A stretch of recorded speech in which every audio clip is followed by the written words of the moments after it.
Ladies and gentlemen, I wanted to introduce a new sponsor to the podcast. Hillsdale College has been a longtime sponsor of the broadcast, and for the new year, they've graciously agreed to exclusively sponsor the first hour or segment of the podcast. I believe deeply in the principles and mission of Hillsdale College, which I share with you during the upcoming segment. My thanks and appreciation to Hillsdale College for their long partnership with the show, and now the podcast. He's here. He's here. Now, broadcasting from the underground command post, deep in the bowels of a hidden bunker, somewhere under the brick and steel of a nondescript building, we've once again made contact with our leader, Mark Levin. Hello, everybody. Mark Levin here. Our number, 877-381-3811, 877-381-3811. Shh, ladies and gentlemen, it's been barely reported, so don't tell anybody. Nancy Pelosi has caved. Nancy Pelosi caved. She invited the president to give his State of the Union address on February 5. We call it the 5th. It's a major win for the president. What, I have to wait for the news outlets to tell us it's a major win? Nancy Pelosi said no as recently as over the weekend. And now she says yes. Now, why is that? There's two reasons for it, and I'll get to it later, because it's not the top story. Nor is it the most interesting story. To me, what's most interesting today, and there are many stories we're going to get to because there's a theme here, involves Tom Brokaw. Now, Tom Brokaw is really not a controversial figure. He's sort of one of the senior citizens of the media, or is he? See, the media have changed so much that they're prepared to turn on Tom Brokaw. Now, Tom Brokaw was on Meet the Depressed, and you've heard about this, but you haven't heard me talk about it yet. And let's hear what he had to say on Meet the Depressed. Cut 7, go. And a lot of this we don't want to talk about, but the fact is, on the Republican side, a lot of people see the rise of an extraordinary important new constituency in American politics, Hispanics, who will come here and all be Democrats. Also, I hear when I push people a little harder, I don't know whether I want brown grandbabies. I mean, that's also... All right, stop. See, that is what should have been the controversial comment. He pushes people harder, and they say they don't want brown grandbabies. That's a lie. Unless he's hanging out with the Klan or neo-Nazis. Honestly, folks, I speak to a lot of people, not just here, but neighbors and so forth, and nobody talks like that. That I don't want brown grandbabies. And notice, as I say, that wasn't the controversial comment. As outrageous, outlandish, and crazy as that was. Go ahead. The intermarriage that is going on and the cultures that are conflicting with each other. I also happen to believe that the Hispanics should work harder at assimilation. That's one of the things I've been saying for a long time. You know, that they ought not to be just codified in their communities, but make sure that all their kids are learning to speak English and that they feel comfortable in the communities. And that's going to take outreach on both sides, frankly. That is what he got in trouble for with the kook left. Assimilation. That Hispanics should work harder at assimilation. Now, the statistics are in. The Hispanic community, generally, there are a lot of exceptions, but generally, is not assimilating as quickly as other groups who come into the country. I don't like to talk about groups, but that's all they ever want to talk about on the left and in the media. So here we are. But they are, in fact, assimilating at a slower rate. And there's really two reasons for it. It has nothing to do with Hispanics. It has everything to do with the left. You look at these big corporations. Do they promote assimilation? No. They promote balkanization. Press 1 for this and 2 for that. You look at our own government. Does it promote assimilation? No. It promotes the opposite. With affirmative action, with the EEOC lawsuits, and the various ethnic front groups.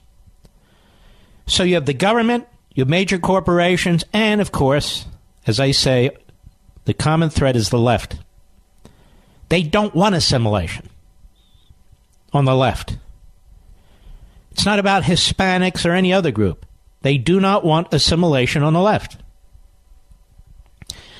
They play to groups. They require groups. The progressive mindset requires groups. And so they attack Brokaw for the wrong reasons. He paints Americans as racists.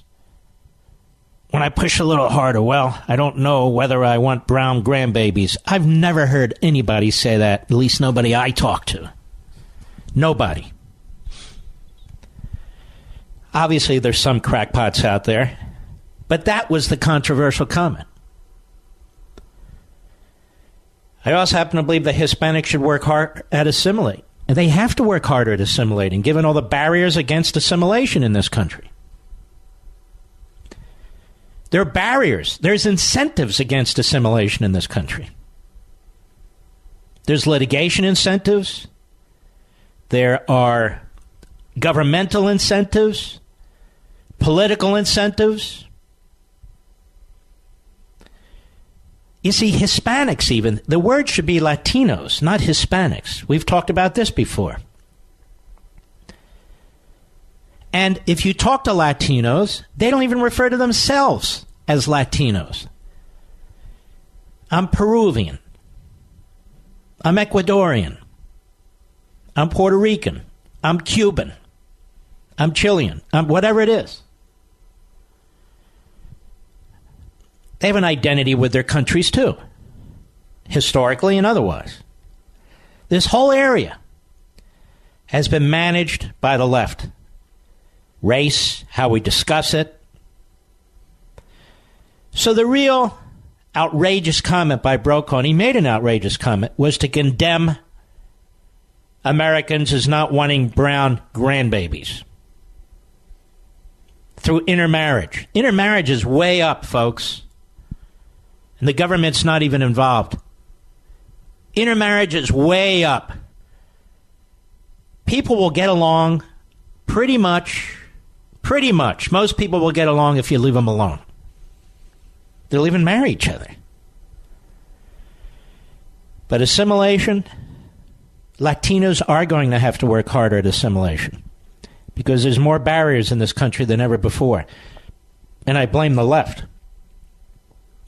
Tom Brokaw, of course, has apologized on the internet. He didn't mean what he said. He said it, but he didn't mean it. He didn't mean to hurt anybody's feelings. All you people who don't want brown grandbabies, if you're out there, he meant to say what he said to you. And, of course, you deserve it. But when I push people a little harder, well, I don't know whether I want brown grandbabies. I mean, that's also part of it. It's the intermarriage that is going on and the cultures that are conflicting with each other. He's wrong about that. And that was a smear on the American people. Again, you can look at the stats. There's a rising level of intermarriage going on, which, of course, the progressive mindset types early on did not predict. Because, Americans are not, they're not that way. They're not impartial. They're racists. Anyway, I thought I would point that out. Because I don't know what anyone else is saying, but I think everybody got that wrong. Then we have Jake Tapper. Jake Tapper, and of course excuses are being made for Jake Tapper, including in left-wing media, left-wing kook media. Timothy Christopher over at Media, perfect example. Somebody sent me that link today. I want you to listen to Jake Tapper. Roger Stone, they're very excited that Roger Stone may wind up in a federal prison. The media. And so Tapper has a roundtable filled mostly with rhinos and leftists. There's Bill Kristol sitting there. And, of course, Jen Psaki, who is an Obama mouthpiece, and others. Kevin Madden, he was a Romney mouthpiece. He's on CNN now. I think he used to show up at Fox. Listen to this. Listen very carefully. Go ahead, Mr. Badus. 22. I think Roger Stone is making the bet that he will be pardoned by Donald Trump. Yeah, you think exactly. That's it. And with public opinion from Donald Trump's base. I see, for the base. So, and the indictment makes some incredible allegations against Stone. I should say they're not allegations. There's evidence of them. Slow down. They all sound alike because they talk about... First was Crystal, then Madden, the so-called two Republicans, then Tapper, the Democrat. He says... So the indictment makes some incredible allegations against Stone. I should say they're not the allegations, they're evidence of them. Mr. Tapper, they are allegations. They are charges. Information, some of it evidence, some of it will be challenged, is presented in the indictment. The indictment is as much as a public relations release as anything else. You don't even understand how this system works. Yes, they're allegations. Go ahead. He threatened to kill the dog of person number 2 in the indictment, Randy Credico. He tells Credico, quote, "You are a rat, a stoolie, you backstab your friends, run your mouth. My lawyers are dying to rip you to shreds. I am so ready, let's get it on. Prepare to die." And then there's also some stuff about his dog. Let's show a picture of the dog because I just want to show it. No, let's stop there. Now, this is a news show. Let's show a picture of the dog. Now, what's amazing about this is, number one, that Mr. Mueller's even bothering with all this. And the acting attorney general has apparently said today, and we'll get to this too, that the investigation's winding down. I assume it's winding down because you're reaching pretty low to be grabbing Roger Stone and this guy Randy Credico, who I don't even know. I don't even know if I'm pronouncing his name properly. And this is, I assume it's an email or a text where he's slamming the guy for what he believes is not being upfront. I'm going to get your dog. And so Jake Tapper shows a picture of his dog. Sweet little dog. He said, it's a sweet little dog. Would he really do that? And then comes in Romney's guy. Go ahead. It's a sweet little dog. And he complained about the FBI raid waking up his dog. So we know, if anything, that they're dog people. I mean, the truth is no one's going to cry if Roger Stone goes to jail or when he goes to jail. But he might like it. But he might. Who knows? He might like it. He might like what? Well, the spin goes, Jake wasn't being homophobic. No, and anybody says he is must be homophobic. They must be projecting, you see. No, Jake was referring to Roger Stone, the publicity whore, you see. And if he's in prison, imagine the publicity he'll get. If he's in prison, he'll get no publicity. They'll shut him down. Jake Tapper didn't mean that. No, Jake Tapper would never mean, he's not homophobic. Only those right-wing kooks are, and Mika Brzezinski. They're homophobic, not Jake. Jake is the centerpiece. He's the quarterback of CNN. No. Jake was just saying that Roger Stone loves publicity. Remember, 2 days before, you remember Roger Stone was there, and 3 days before that, Roger... Wait a minute. We all know what what Jake Tapper meant about Roger Stone. We don't need interpreters. He might like it in prison. And Psaki responds, he might. Who knows? Everybody knows what Jake Tapper was talking about. Has Jake Tapper apologized? No, you don't understand. He didn't mean what he said, and he didn't mean what you heard. He meant something else. It's like this Joy Reid. I never posted any of that stuff, she says. All that homophobic stuff and anti-this and anti... No. Somebody put it there. So they have people looking into it, and nobody put it there. You put it there. Well, I didn't mean what I said, and I said what I didn't mean, and you may have heard it differently than what I meant, and I wasn't really talking. Well, if you're of the left, you get to do these things. We know exactly what you meant, Jake Tapper. Shame on you. I'll be right back. Mark Levin.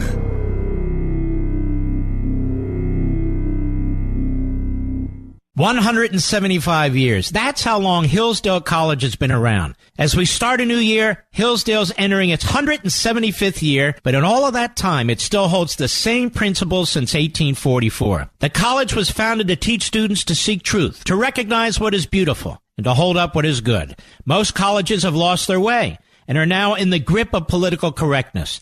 They reject the idea of objective truth and peddle moral and cultural relativism. Not Hillsdale College. Hillsdale continues to provide sound learning essential to preserving civil and religious liberty. Hillsdale is my favorite college because it has stayed true to that mission and extends it nationwide on behalf of liberty. From its free online courses to its free speech digest and Primus, from training leaders at their Kirby Center in Washington, D.C., to helping establish classical K-12 charter schools nationwide, Hillsdale is educating Americans to restore our freedom, pursuing truth and defending liberty since 1844. This is Hillsdale College. Please visit hillsdale.edu to learn more. That's hillsdale.edu.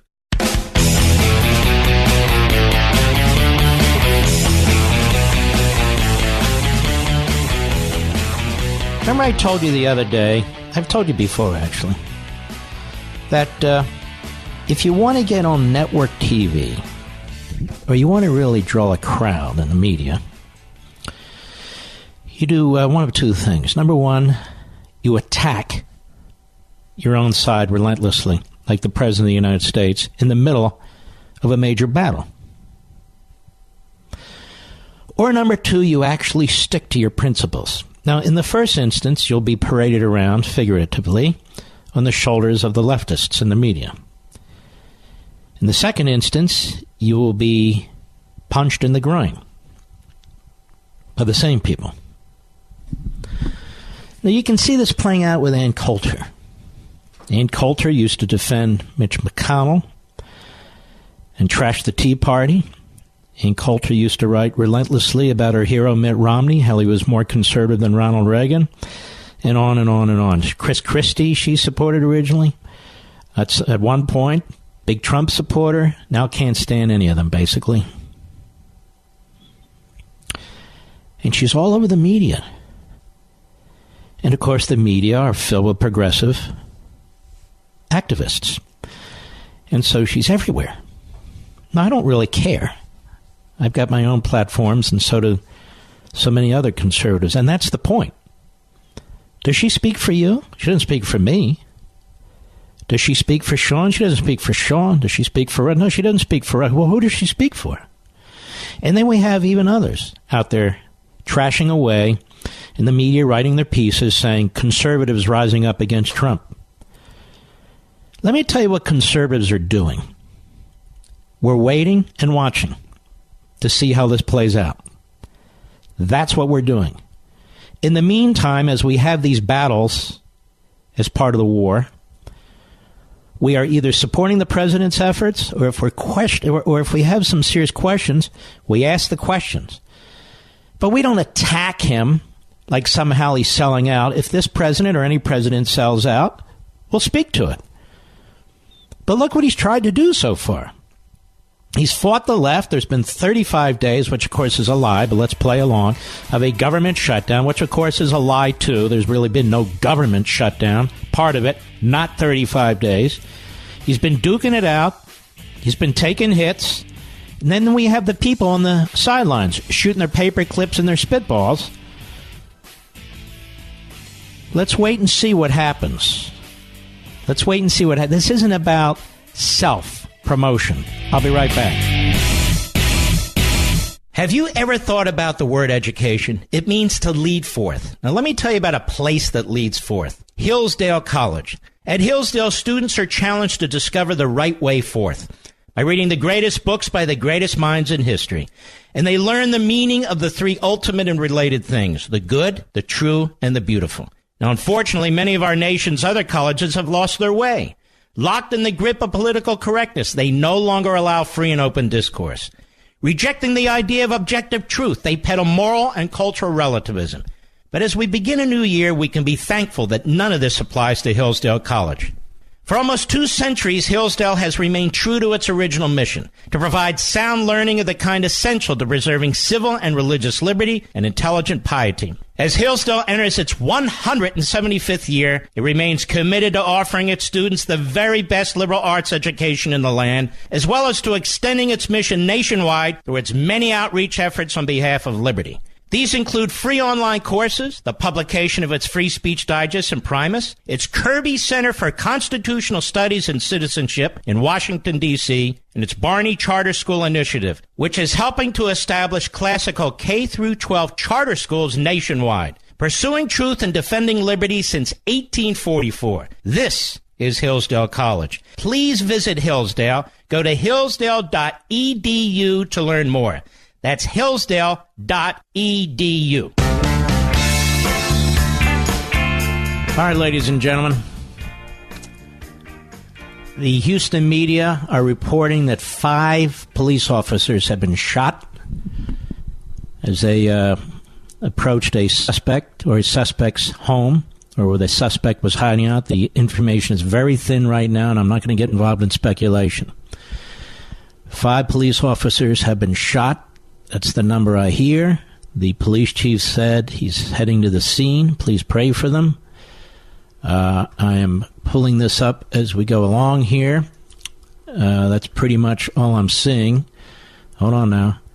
Houston Mayor Sylvester Turner tweeted the suspect is also down. And the incident happened a little over an hour ago. So 5 police officers have been shot. I don't know if any are dead and critical. I don't know anything about it. I'm going to keep an eye on this because this is serious. And that's the mayor has confirmed, the police chief has confirmed, and the Houston Police Department Union. So that's all we have. And we will keep an eye on this throughout the program. We have quite a ways to go. So I will monitor this for you and let you know. And our prayers are with the police officers and their families. You know, people often ask me, why am I so pro-law enforcement? Haven't you had a bad run-in with the cops? You know what's funny? If I've ever had a bad run-in, speeding or something, it's my fault. It's not their fault. It's not to say there aren't a few here or there, but the fact of the matter is all of our institutions are under political and cultural attack in this country. All of them. And the police, I think, are attacked the most, the worst. All this talk about prison reform, there was never talk about what law enforcement does, what law enforcement's going to have to do as a result of letting all these people out. Same with immigration. All the talk is about illegal aliens and what they want. Don't they have a right? This, that, and the other. Very little talk about law enforcement and what law enforcement has to deal with. I often wonder, when a cop pulls somebody over and he or she gets out of the car, that is the officer, and they go up to that car, they don't know what the hell they're going to find in there. They may find an old man who's perfectly fine, who just hit the gas a little too hard, or they may find somebody who grabs a gun from their side and shoots them. They never know. You never know. Well, you can check the license. Well, that doesn't always tell you what you need to know. That is the tag. All the great things police officers do in this country, law enforcement does in this country, never gets reported. You want to know why? Because the good things they do, it's an infinite list. You'd be bored. Oh, this police officer helped that person. Oh, this police officer stopped this. Oh, this police officer got a baby out of burning over. This police... All right already. We expect them to do that. But one cop steps out and does something they're not supposed to do, or a cop steps out and does something horrific, then all police are attacked. This is what I reject. And that's why my father wrote what he wrote, and that's why my mother and father taught us what they taught us. Respect the police, which I do. So it appears by multiple reports here, and I don't know how this will shake out, that 5 officers shot. It looks like 5 officers shot, here I'm reading, in Houston. So we'll keep an eye on this, and I'll let you know how it goes. All right, we swing back. Do you know Congress is considering passing a law preventing Congress from shutting down the government? Putting aside all the propaganda and all the rest? The government can't be shut down in part, in whole, or whatever, if Congress doesn't shut it down. Because, as you know, the appropriation bills come out of the House of Representatives. Sometimes they come out of the Senate. They play games, but you get the point. And they want to pass a law that prevents them from doing it. Now, why do they want to do that? And by the way, a lot of Republicans are the same ones, Portman and Murkowski, and especially the senators and congressmen around Washington, D.C. Wouldn't it be great to have 2 million federal employees who are immune completely from ever having a government shutdown, from ever facing what businesses, small and large, what individuals all over this country face day in and day out, that they might lose their jobs or be temporarily laid off or have their hours cut back? Wouldn't that be great if we could all live this way? You should be so angry about this. You should be so angry about this. You are the taxpayer. You are paying for all this. You're putting these people in Congress. All they do is spend time on how many illegal aliens can we get into the country? How can we protect the federal workforce? How can we take more of your money by raising the top marginal tax rate? How can we take your assets? Well, Mark, I'm not worth $50 million, but your boss might be. And what the hell do you think your boss is going to do? Just because somebody has $50 million, $5 billion, $5 million, $500,000 in assets doesn't mean they're liquid. And if they are, guess what? Something has to go. If you're taxed on your wealth, you're taxed at an upper marginal tax rate on revenue. And now we should immunize the federal workforce from ever having to face a government shutdown. And then what power does a president have? None. I am telling you, the debt's out of control. Most of the public doesn't give a damn. The annual deficits are out of control. Most of the public doesn't give a damn. One day they'll all wake up and all of a sudden, wheelbarrows full of paper. That's how it works. What happened? Nobody told us. What happened? I got my freebies. I wanted, I took. What happened? Nancy Pelosi didn't tell us this would happen. No. Chuck Schumer didn't tell us this would happen. Because they're snake oil salesmen. Now they want to protect federal employees from government shutdown. Like it happens all the time. 21 since 1974. Most of them very short periods of time. Always, in every instance, get back pay.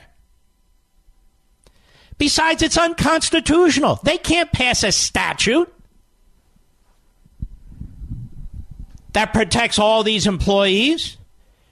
That is, that protects a portion of the budget from being affected by a new Congress or a new president.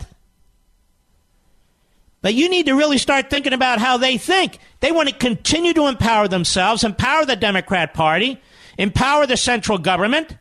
It's constant. 1,000 different ways they have. Free college. Who's going to manage that? Washington. Free health care. Who's going to manage that? Washington. Climate change taxes. Who's going to manage that? Washington. And on and on. And Republicans throw in, we are losing this country. We're losing our values, our traditions, our customs, our beliefs. I got an idea. What's that? They're all trying to move left of each other. There should be a guaranteed annual income for everybody. Oh, I like that one. Anybody else with ideas? Yes, we should limit how many cars people can have. Good one. Anyone else? Yes, we should limit how many bathrooms they have. I like that.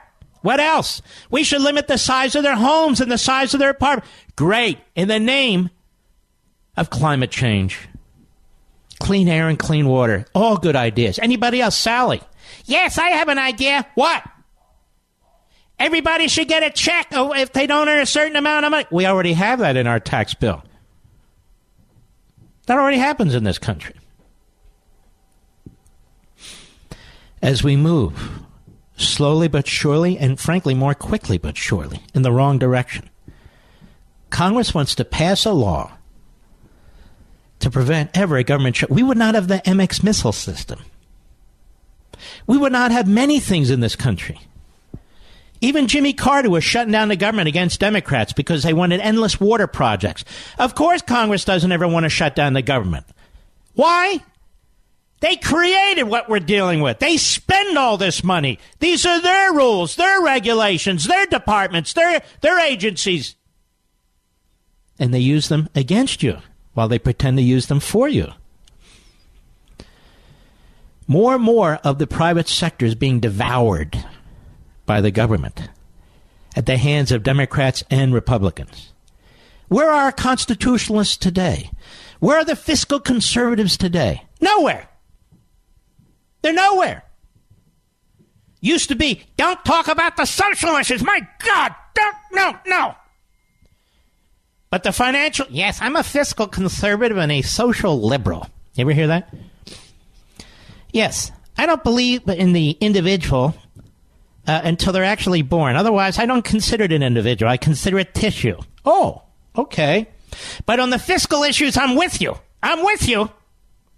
No, they're not. Not with us on anything. I'm disgusted with these Republicans. I can't stand them. I really can't. I can't stand them. We're going to pass a law to immunize federal workers. Oh, and to prevent the government from ever being shut down again. Here's the sick irony. The government will shut down one day if we continue on this trajectory. It'll shut down. It'll collapse all around you. And it'll suck everything you've earned and own with it. And then watch what happens. Then watch what happens to your Constitution, including your Bill of Rights. Poof! They disappear. I'll be right back.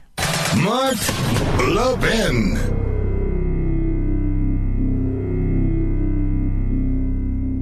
Our nation's oldest colleges were founded to teach students to seek truth, recognize what is beautiful, and hold up what is good. But the vast majority of them have abandoned their missions.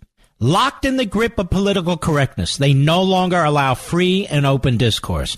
Rejecting the idea of objective truth, they peddle moral and cultural relativism. Thankfully, none of this applies to Hillsdale College. For almost 2 centuries, Hillsdale has remained true to its original mission, to provide sound learning of the kind essential to preserving civil and religious liberty and intelligent piety. As Hillsdale enters its 175th year, it remains committed to offering its students the very best liberal arts education in the land, as well as to extending its mission nationwide through its many outreach efforts on behalf of liberty. These include free online courses, the publication of its Free Speech Digest and Primus, its Kirby Center for Constitutional Studies and Citizenship in Washington, D.C., and its Barney Charter School Initiative, which is helping to establish classical K-12 charter schools nationwide. Pursuing truth and defending liberty since 1844, this is Hillsdale College. Please visit hillsdale.edu to learn more. That's hillsdale.edu. Hillsdale.edu.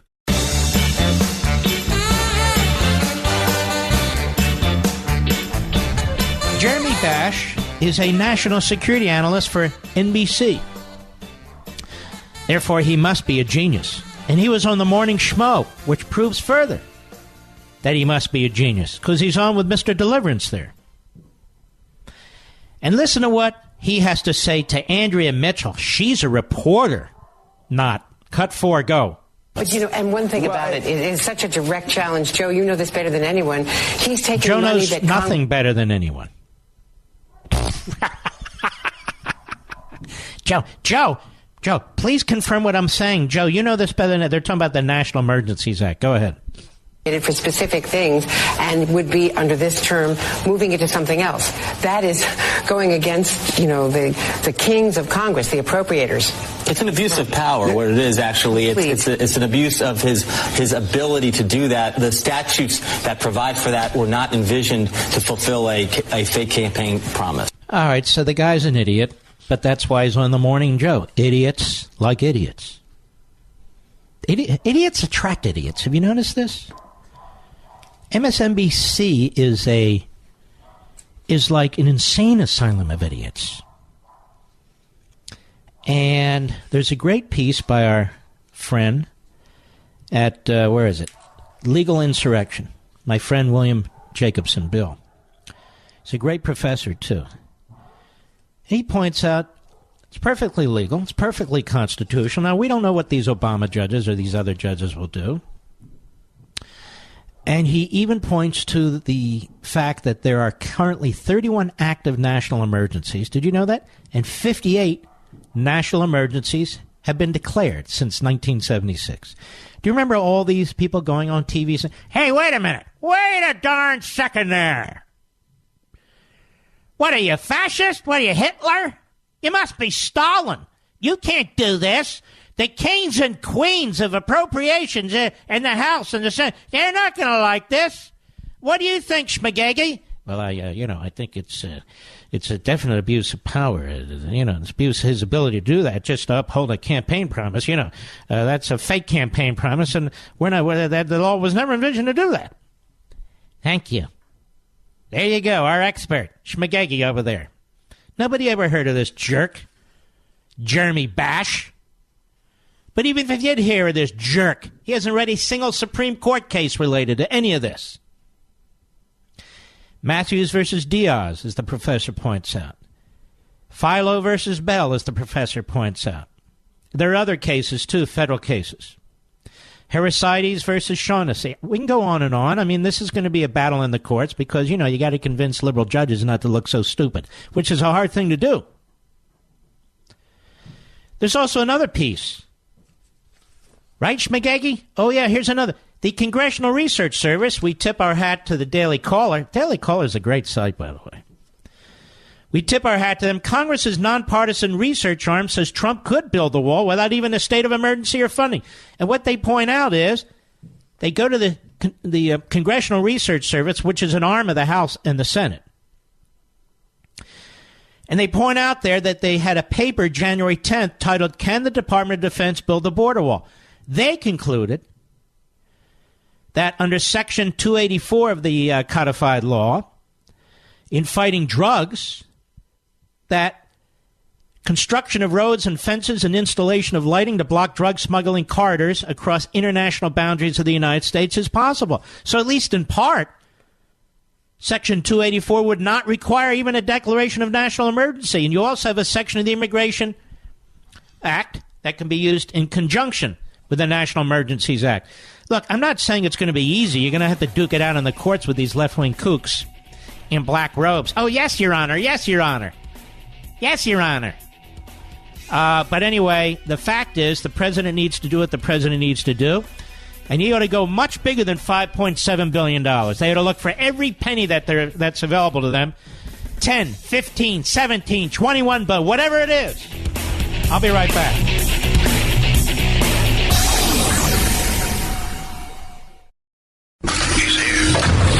He's here. Now, broadcasting from the underground command post, deep in the bowels of a hidden bunker, somewhere under the brick and steel of a nondescript building, we've once again made contact with our leader, Mark Levin. Hello, everybody. Mark Levin here. Our number, 877-381-3811, 877-381-3811. Lots of people promoting Kamala Harris as the front runner. All the cable channels. Why is she the front runner? Why is she the front runner? Anybody know why she's the front runner? Is she smarter than the others? No. She has some great accomplishments in the United States Senate? No. Any great accomplishments at the state level? Well, none that I hear of. So why is she the front runner? I'll tell you why. Because the way the Democrat Party plays politics, it's about ethnicity, it's about race, it's about wealth, it's about the same balkanization you hear them spewing all the time. What about her substance? She's the front runner, and I'm listening. Okay, why? They don't tell you why. Have you noticed that, Mr. Producer? Is she good in foreign policy? No, she has no knowledge of foreign. Okay, great. How about finances? No, crackpot like the rest on the hard left. So why is she so qualified? She talked about Medicare for all. That's a talking point. Get rid of the student loan debt. That's a talking point. All you have to do when you're running as a Democrat now on the hard left, utterly irresponsible, is just talk about all the things you're going to do for people who refuse to do them for themselves. Now, you want to know how you beat Kamala Harris? With a well-articulated message. She talks about socialism. Talk about free market capitalism. She wants to talk about free this, free that. You tell people to look around and see what they have. She wants to talk about redistributing wealth. We already have redistributing wealth. That's what you do every day when you purchase something or sell something. That's the redistribution of wealth, but that's an honest, voluntary redistribution of wealth. All these people are running as Hugo Chavez. That's what they're doing. But you dare not call them that. But let's listen to Kamala Harris from Oakland, California. Cut 13, go. And let's speak an uncomfortable but honest truth with one another. I'm guessing this is about race. Just guessing. I didn't hear it. I certainly didn't waste my time watching it live, I can tell you that. Go ahead. Racism, sexism, anti-Semitism, homophobia, transphobia are real in this country. Wow, I'll tell you what. What a crappy country. Why would you want to be president of this country? We got all kinds of isms going on. All kinds of isms, including liberalism. Go ahead. Why are people applauding that? She's so courageous. Racism, sexism, anti-Semitism. No, that's interesting. Anti-Semitism. What has she done to combat anti-Semitism? I'm just curious. Does anybody know? Nobody knows. You're all running to Google. What has she done to combat anti-Semitism? Not a damn thing. Go ahead. And they are age-old forms of hate with new fuel. First of all, I don't know that transphobia-ism is an age-old form of hate. I didn't even know what it was, quite frankly. They are forms of hate with new fuel. And we need to speak that truth so we can deal with it. Go ahead. And we need to speak that truth so we can deal with it.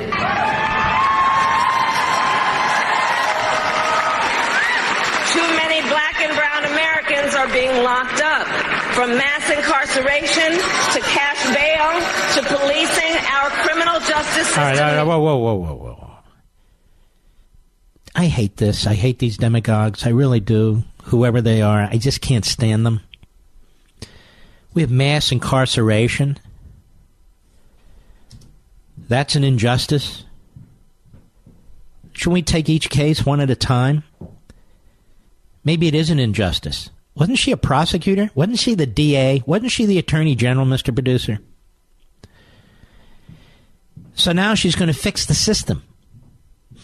She's being attacked by some of the miscreants on the left, you know. Hey, she was a little tougher in crime than she says. Yes and no. But these are all the usual shibboleths, as we like to call them. All the straw men. She's hitting all the buttons. I could have written the speech for you. You know that? Because I know what they say. Go ahead. Plastic repair. Let's speak that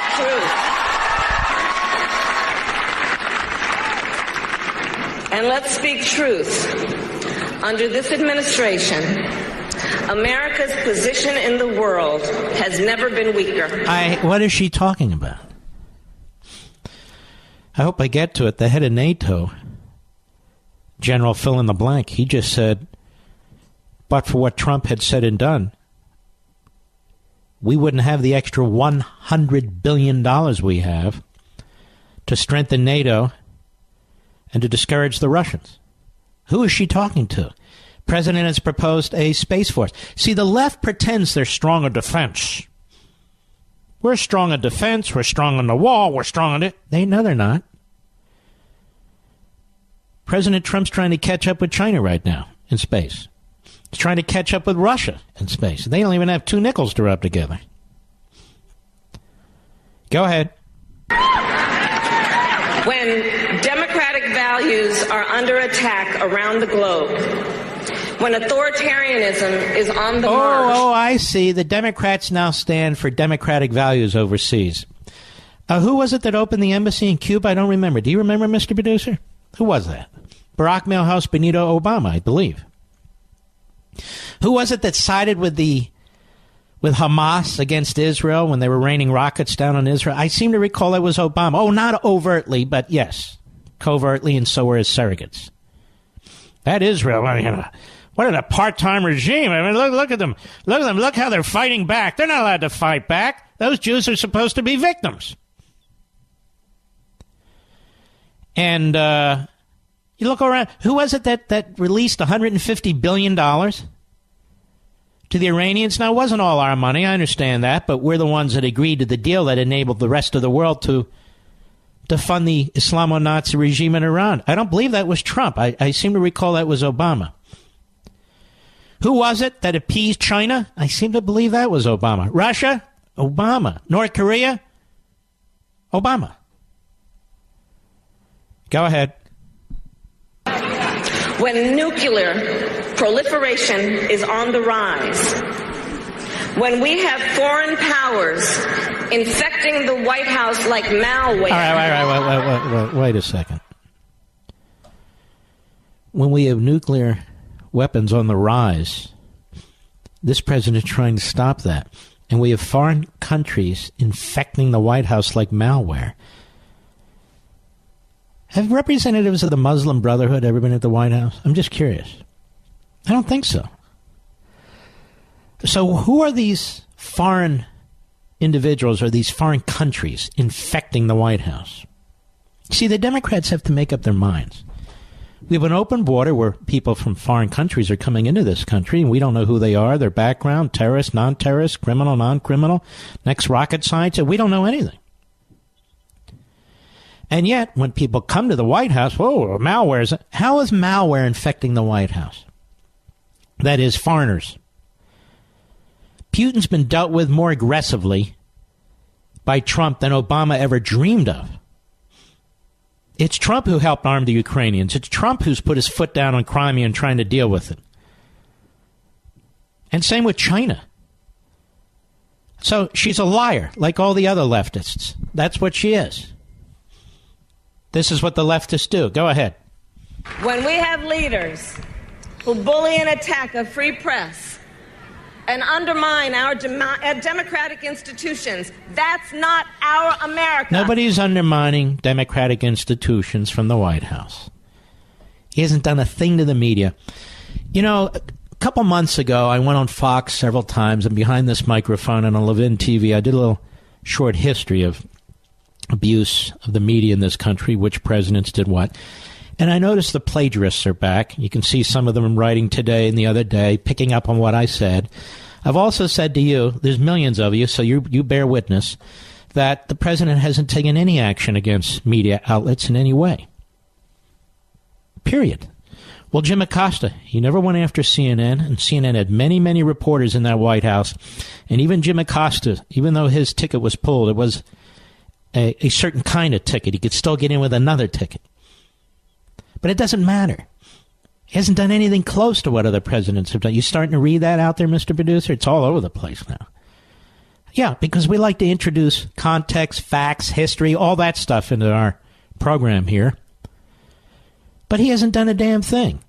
Obama now, that's a whole other story. Again, Obama, her hero, Democrat hero, the Caesar of America. Obama, of course, he went after the media, didn't he?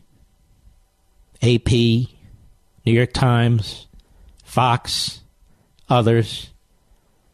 No. But it's Trump who hasn't done any of that stuff. Go ahead. When white supremacists march and murder in Charlottesville or massacre innocent worshipers in a Pittsburgh synagogue, that's not our America. When we have children in cages crying for their mothers and fathers. Oh, come on. Don't attack Barack Obama that way when he had children in cages. Remember that photo stuff, Mr. Producer? It was during the Obama administration. Why do you have to trash our country so thoroughly like this? Why can't you run on something that's positive, that's inspiring? We're running against the isms. This country sucks. We're going to give you freebies. Capitalism sucks. Yes, we are. And what else are we going to do? Anything we can... Go ahead. Don't you dare call that border security. That's a human rights abuse. Nobody called it border security, knucklehead. If it was a human rights abuse, why didn't you speak out when Obama did it? Well, I wasn't in Washington. So what? Why didn't you speak out when Obama did it? Go ahead. That's not our America. Okay. I'll be right back. Mark Levin.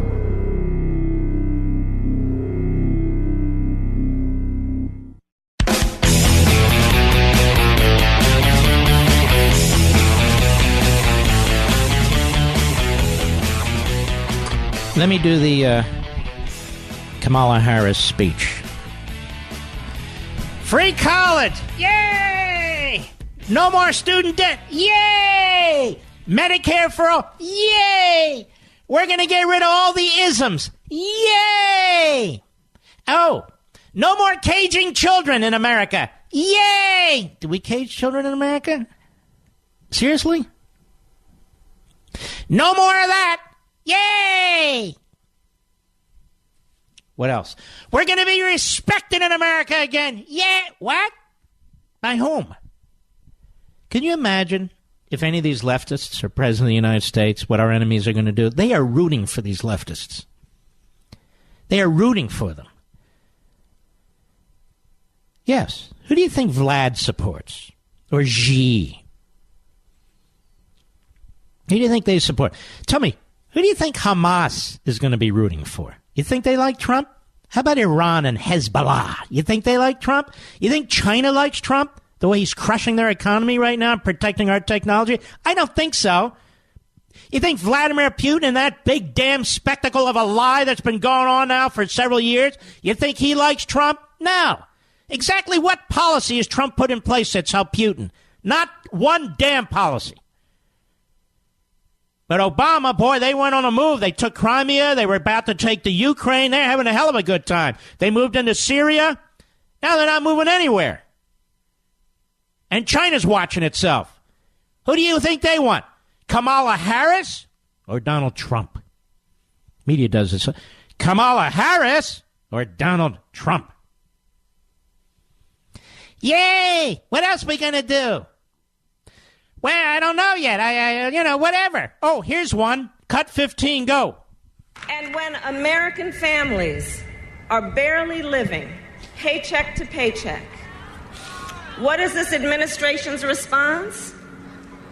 Their response is to try and take health care away from millions of families. Oh, that's right. We know. I forgot about that. Trump, the Republicans, all the Republicans. They want to take health care away from you. Oh, yes, they're campaigning on take health care away from everybody. Oh, I see. How many of you had your health care taken away that you had before Obamacare? I did. How many of you were paying less before Obamacare? I was. How many of you had more choices before Obamacare? I did. Well, we're not going to take your Soviet-style healthcare system away, she says. No! More! More! First of all, what does Kamala Harris know about healthcare? Or foreign policy? Or anything? All she knows about, as far as I can tell, is character assassinating a Supreme Court nominee. Go ahead. Their response is to give away $1 trillion to the biggest corporations in this country. Yes, that's what he wanted to do, Trump. To give $1 trillion to the biggest corporations in America. Trump is hated by a lot of these biggest corporations in America because of his stand on immigration and because of tariffs in many respects. Certain companies, of course, love him. Steel companies, yeah, give me. But a lot of other companies don't. But you see, his policies are aimed for corporate America. Boo! Big business. Boo! Welfare. Yay! Redistribution of wealth. Yay! Are you telling me we can't articulate a vision for America that can beat her or Elizabeth Warren or who else has jumped in? Castro? They're all Castro if you ask me, but you get the point. Bernie Sanders is getting ready to jump in. That should be fun. I mean, what's it? It's like the whole Politburo's running here. We got the Politburo Democrats. Free this, free that, free this, free that, free that, free this, free this, free that. Well, ladies and gentlemen, you're going to be working harder, you're going to be working longer hours, and you're going to get less net income. Because the vast majority of you are not going to benefit from this stuff. Go ahead. And their response is to blame immigrants as the source of all our problems. Oh, that's what everybody does. They blame immigrants as the source of all of our problems. I thought she was running a truth campaign.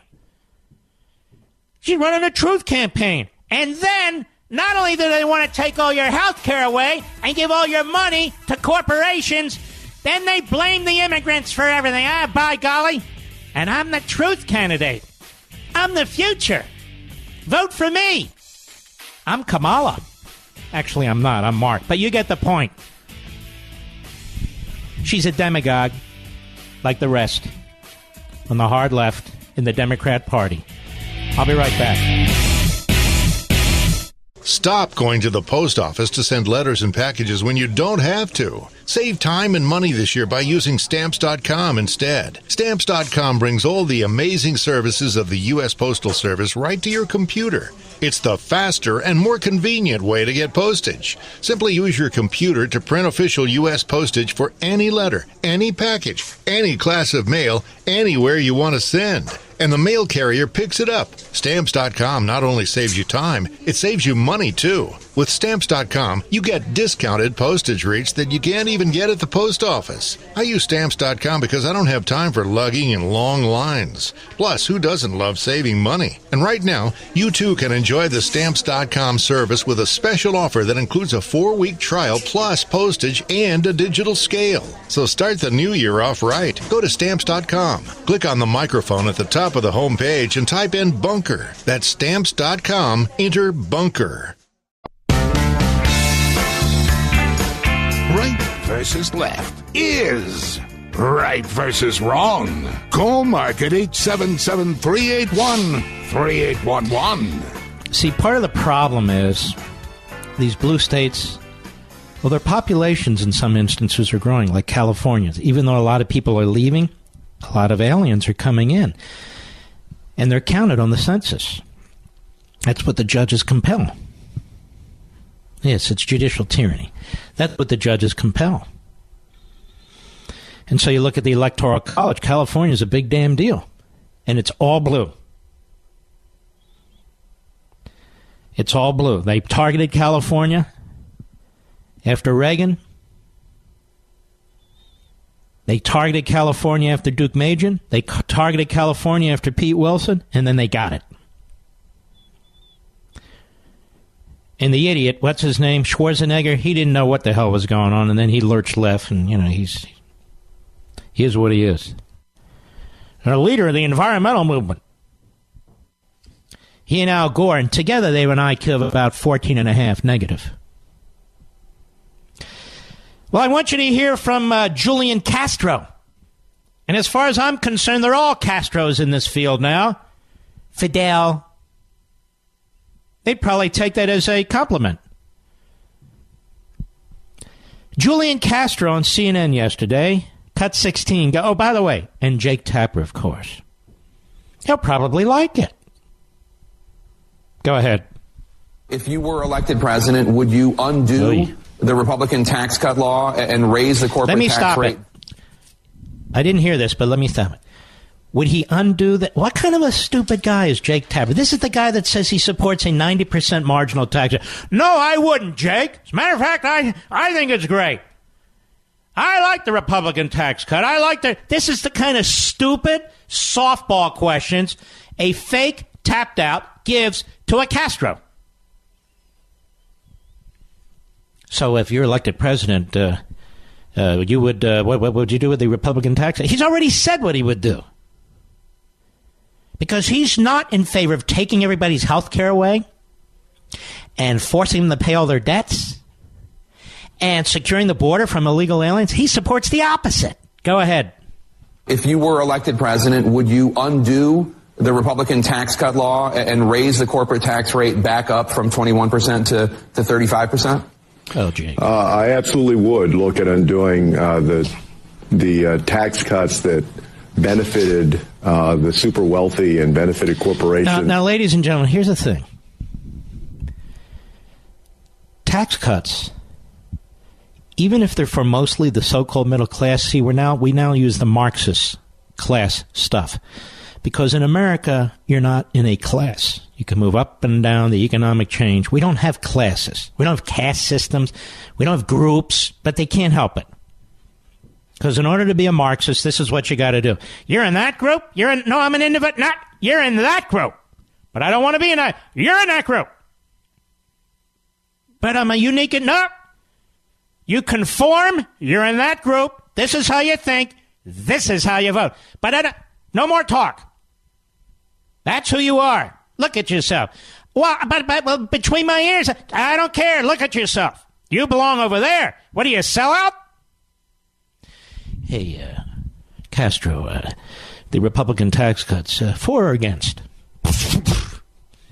Well, the super wealthy and the corporations. Yeah, I could repeat this. Couldn't you do this? You can do this yourself at home. Just bang your head against the wall and keep repeating yourself. The super wealthy and the corporations all benefited from the tax cut. We, on the other hand, we don't support the super wealthy.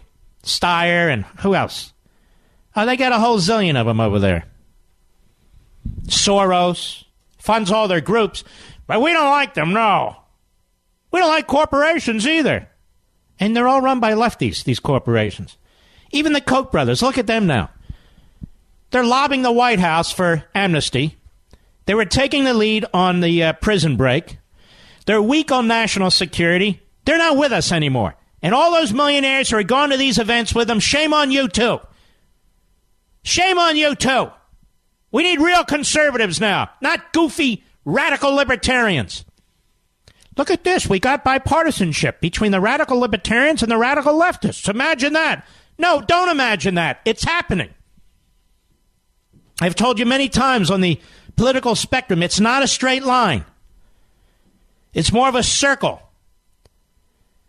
And when you go down the circle, I'm not talking about in the circle, go down the circle. We're there. In the middle, at the bottom. We are constitutionalists. We're not rightists, we're not leftists. We are constitutionalists.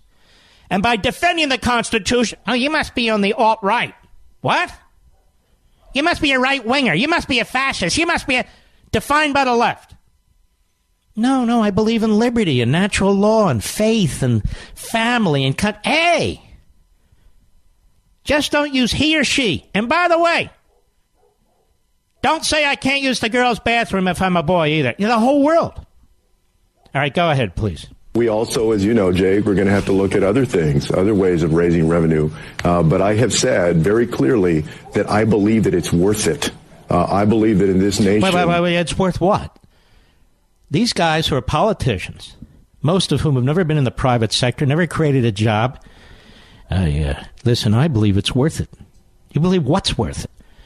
Stealing money from other people and giving it to people who will vote for me. I believe it's worth it. I really do. Stealing has its benefits. It's very compassionate. It's something that we like to do. And go ahead. The wealthiest nation on earth. There is no reason. Why are we the wealthiest nation on earth? With all the isms going on around here, according to Kamala Harris, we got isms here, isms there, isms everywhere. But we're the wealthiest nation on the earth, even though we cut taxes just for trillionaires. Even though our big corporations should all be shut down. We're the wealthiest nation on the face of the earth. How come Fake Tapped Out doesn't say, why are we the wealthiest nation on the face of the earth? Can you explain that to me? If you're in a debate with why are we the wealthiest nation? Because we're socialists? Why? Because of the centralized federal government? Why are we the wealthiest nation on the face of the earth? We're the wealthiest nation on the face of the earth, so we must be able to steal as much money as possible from the private sector to give to us in government so we can redistribute wealth and decide what fair is. Go ahead. Nobody should go without health care when they need it. Nobody goes without health care when they need it, unless you're on Obamacare. We need it especially. You ever try that, Mr. Producer? Oh, my Lord, you got to be on the phone forever. Look, I need a specialist here. What are you, bronze? You gold? You silver? What are you? Well, I'm not in that bronze. Wow, goodbye. Press 1 for English, 2 for Spanish. Now, you go without health care if you're part of Obamacare. I know people who've had to suffer through this. They act like they're providing health care. They're not providing anything. The VA, you either get a good hospital or a bad hospital, but you can't move until they pass this law, which Trump pushed. Why? Because you're introducing competition, market system, capitalism and liberty. Look at that.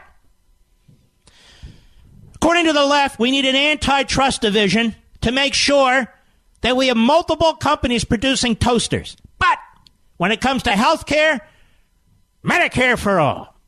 Well, wait a minute. I don't get it. Toasters, Medicare for all. Oh. Well, that doesn't seem right. There's a Castro. But as I said, they're all Castros on the left right now. What's your gift this Valentine's Day? How about taking 10 or 15 years off your appearance with a new Genucel jawline treatment? No more turkey neck, double chin, or sagging jawline, and it works amazingly well. Just listen to Linda B. from Marina Del Rey. I love your jawline cream. It really works. I mean, I really see a difference, and people never believe my age. It really works. And folks, from now until Valentine's Day, the brand new jawline treatment is yours free, when you order Genucel for bags and puffiness under your eyes. And for results in 12 hours, the Genucel Immediate Effects is also free. You can give them a call at 800-SKIN-604, 800-SKIN-604, or go to Genucel.com. Say goodbye to that double chin, bags under your eyes. Even those laugh lines and crow's feet are gone. Listen to this. Guaranteed or your money back. What? Guaranteed or your money back.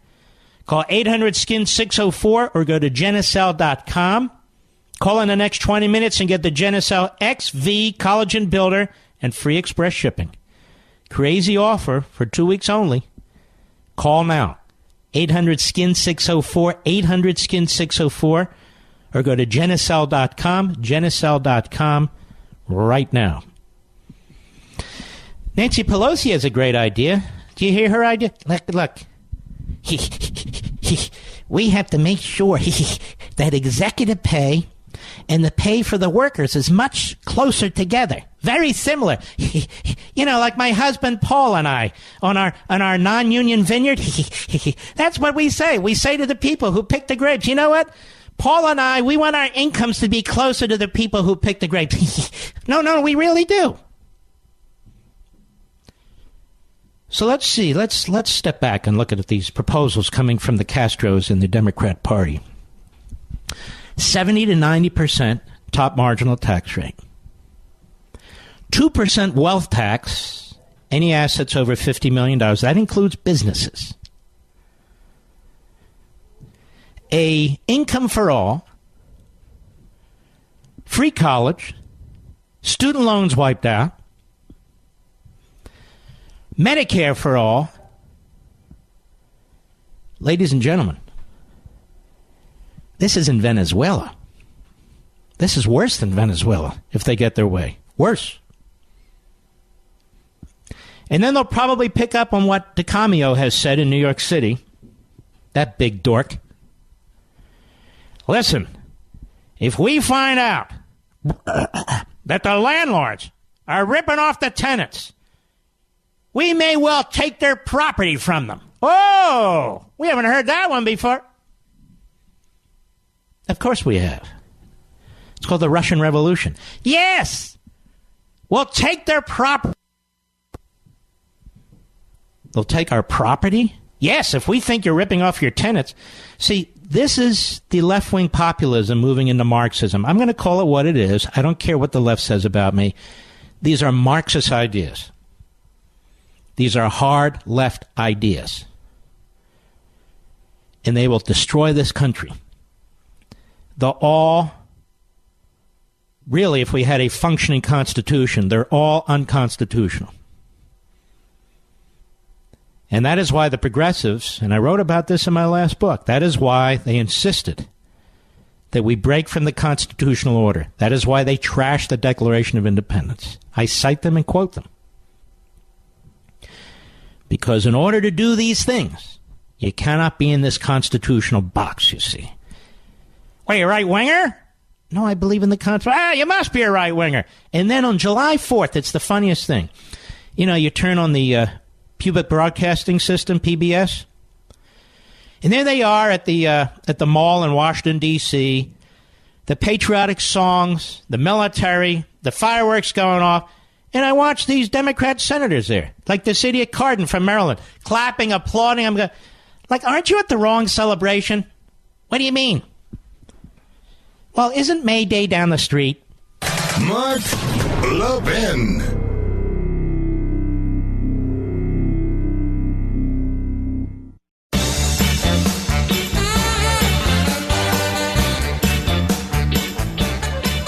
No one should feel unsafe at home, period.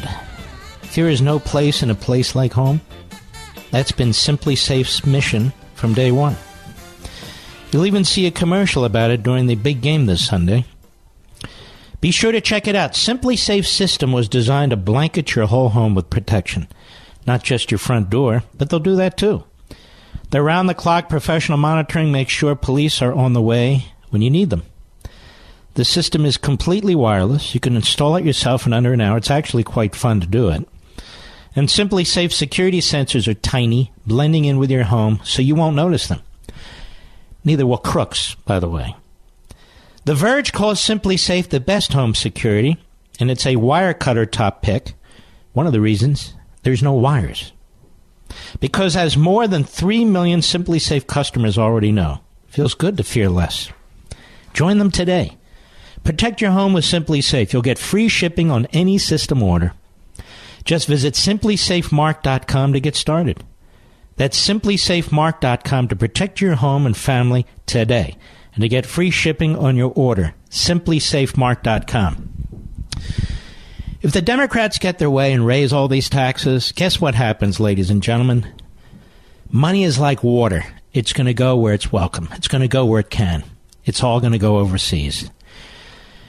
And other countries will be much more attractive for investment, and that's where the money's going to go. You will lose American jobs. We see it over and over and over again.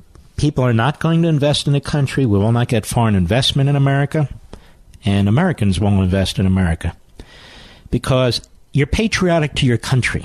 You're not patriotic to the federal bureaucracy. You're not patriotic to the Democrat Party. You're not patriotic to Marxism, socialism.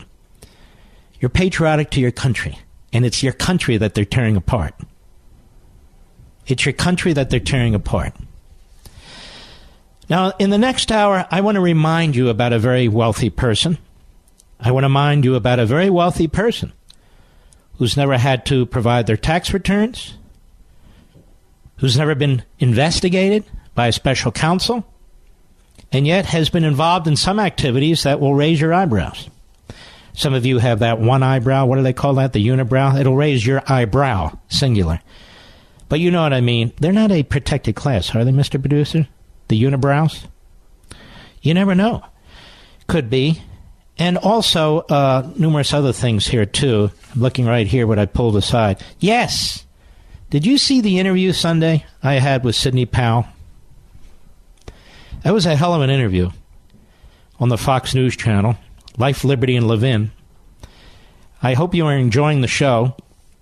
Also, the president's backing numerous states that are introducing Bible literacy classes. Do you know that people are saying that's controversial? What the hell's controversial about it? Bible literacy class. They're voluntary. The students don't have to join. It's an option. No! We want sex education, not the Bible. No, you don't understand. We want to know all the things, all the reasons we're supposed to hate America. We got all these isms to deal with. Ask Kamala. May I call you Kamala? Yes! We've got to push socialism, anti-Americanism, anti-capitalism, ism this, ism that. Yes, we can't have an option of having Bible literacy classes, no. Now keep in mind, they're not teaching religion per se, or a religion per se. They're acquainting kids with the Bible. I think this is a fabulous idea. There's all kinds of wonderful stories in the Bible, all kinds of lessons in the Bible. I understand you're not going to learn about transgenderism in the Bible. You can learn that elsewhere. I understand they use pronouns in the Bible. That's okay. If you don't want to use pronouns in your own life, then don't use pronouns. You really got to think, they, hey, it, hey, it. All right, I'll be right back.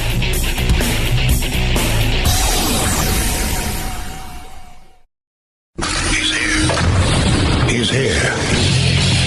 Now, broadcasting from the underground command post, deep in the bowels of a hidden bunker, somewhere under the brick and steel of a nondescript building, we've once again made contact with our leader, Mark Levin. Hello, everybody. Mark Levin here. Our number, 877-381-3811, 877-381-3811. Question: how many illegal aliens have or ever have worked for Nancy Pelosi and Paul Pelosi on their vineyard or in any other of their businesses? Anybody know the answer? Nobody's ever asked, have they? They've never asked. How many illegal aliens have ever worked for any of these billionaires and multimillionaires? They've never asked. Why? 10 years of tax returns with the former head of Starbucks. Will he be releasing 10 years of tax returns? Why hasn't anybody asked him? They didn't ask him on 60 Minutes, did they, Mr. Producer? I didn't watch it. How about 10 years of tax returns for Bloomberg? Will they be releasing those? My wife says no. And the Bloomberg children. What about 10 years of their tax return? I mean, this is what Trump's being asked to do. And why stop at 10? How about 40 years? Just saying. 10 years of tax returns. And what about illegal aliens? Are they going to be asked about that? Well, Nancy Pelosi really ought to release 10 years of tax returns. Remember this little bit from 60 Minutes in 2011, thanks to Peter Schweizer? You don't remember what I'm talking about, do you? Nancy Pelosi in 2011? Things Trump did 40 years ago are news. This is just 2011. Steve Croft, 60 Minutes. I just want to remind you, all you Castros out there, go ahead. I wanted to ask you why you and your husband, back in March of 2008, accepted and participated in a very large IPO deal from Visa. At a time there was major legislation affecting the credit card companies making its way through the House. And did you consider that to be a conflict of interest? I don't know what your point is of your question. Is there some point that you want to make with that? Well, I guess what I'm asking is, do you think it's all right for a speaker to accept a very preferential and favorable stock deal? Well, we didn't. And you participated in the IPO. Well, I have many and at the time you were Speaker of the House. You don't think it was a conflict of interest or had the appearance of a conflict of interest? It only has the appearance if you decide that you're going to have elaborate on a false premise. But it's not true, and that's that. I don't understand what part's not true. Yes, sir. That I would act upon an investment. Yes, Congresswoman Pelosi pointed out that the tough credit card legislation eventually passed, but it was 2 years later and was initiated in the Senate. I will hold my record in terms of fighting the credit card companies as a Speaker of the House or as a member of Congress up against anyone's. Really, Nancy? May I call you Nancy? I think I will. I'm told that, let's see, the Starbucks guy said he would release his tax returns. Good. I look forward to the liberal media combing through them. Now, this is the guy that had all kinds of weird rules in place at Starbucks, you know? But now he's running as a centrist, a moderate centrist. I say go for it, baby. He's a left-wing Democrat. He wants to run as a moderate centrist. Go for it.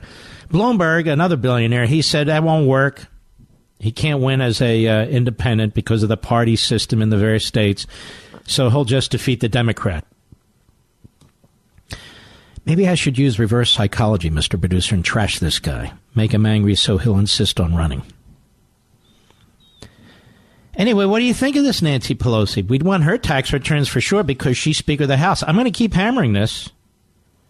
I really believe it. And here she is on the pay differential. Cut 2, go. We're at a time when the disparity in income in our country is immoral. Now, this is a woman and her husband are worth about $150 million, maybe $200 million. Everything's immoral. The wall's immoral. Being wealthy is immoral, but she's not immoral. She's moral, and so is her husband, Paul. So it's immoral. You're a successful person. Maybe you invented a life-saving device or drug. Maybe you employ 1,000 people. Well, apparently you're immoral. Boy, oh boy. Go ahead. 40-some years ago, that the CEO earned 40 times what the workers did. And when productivity went up, the income I guess she's not aware of the Industrial Revolution and John Rockefeller, Andrew Mellon, Carnegie, Vanderbilt. I could go on and on and on. You know, the Anderson Cooper bloodline. Well, don't confuse me with history. Go ahead. CEO and of the workers. That changed over time because it was all about the bottom line and quarterly reports. And now the disparity between the CEO and the workers. You know, this is amazing. No offense. She lives off her husband. They didn't create their businesses together.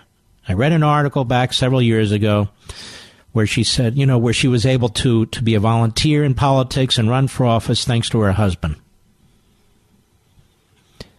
I'm just telling you that's your Speaker of the House. Go ahead. Like 350 or 400 times. Many CEOs have already All right, made. That's enough. This communist BS is just too much to handle. Marginal tax rate, and we're going to take your wealth, and we may take your property if you're screwing with the tenants. And while we're at it, you know, we need a $15 minimum wage, even though you're going to put little pizzerias and so forth. Well, we don't care. Get the big guy. And we need to close the gap between this one and that one. And so, and look at the absolute coconut heads like Nancy Pelosi and Bernie Sanders, who are leading the charge. They don't even have any experience in anything other than propaganda. I can't stand, I can only take so much. People say, how do you do this? Well, sometimes it's not so easy, but I've got something more interesting. The acting U.S. Attorney Matthew Whitaker announces new criminal charges against Chinese telecommunications giant with Federal Bureau of Investigation Director Christopher Wray and Commerce Secretary Wilbur Ross at the Department of Justice. That's the photo. Special Counsel Robert Mueller's investigation is close to being completed, quote unquote. Acting Attorney General Matthew Whitaker said Monday. I hope that we can get the report from Director Mueller as soon as possible, Whitaker said during a Department of Justice news conference announcing indictments against Huawei. H-U-A-W-E-I. Huawei, right? I don't know. The special counsel's office declined to comment.